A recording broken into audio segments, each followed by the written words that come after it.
Sementara itu, pemirsa, Lembaga Perlindungan Saksi dan Korban (LPSK) menyatakan permohonan terhadap perlindungan anak dan ibu meningkat pada tahun 2019. Peningkatan permohonan bahkan menunjukkan peningkatan hingga 300%.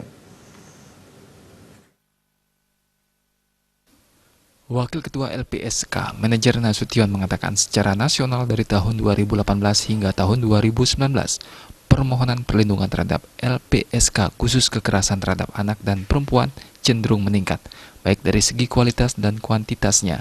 Bahkan jumlah permohonan ke LPSK pada tahun 2019 sekitar 300 lebih permohonan, meningkat dibandingkan tahun sebelumnya sekitar 100 permohonan. Sudah sepantasnya suasana disebut dengan situasi darurat anak dan perempuan.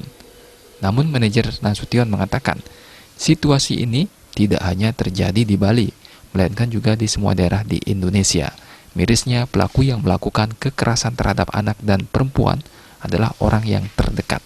Misalnya kasus terakhir di Bali, seorang ayah yang seharusnya melindungi anaknya justru menganiaya hingga luka parah.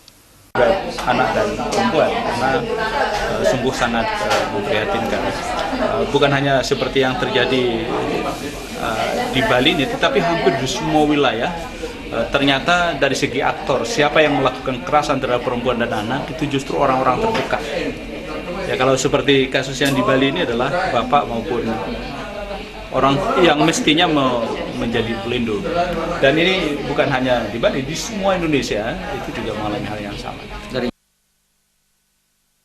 Kekerasan terhadap anak dan perempuan di Indonesia terjadi di semua daerah dengan merata, sehingga tidak bisa dikatakan adanya penurunan kekerasan yang terjadi di suatu daerah tertentu. Jaya Kusuma, Bali TV.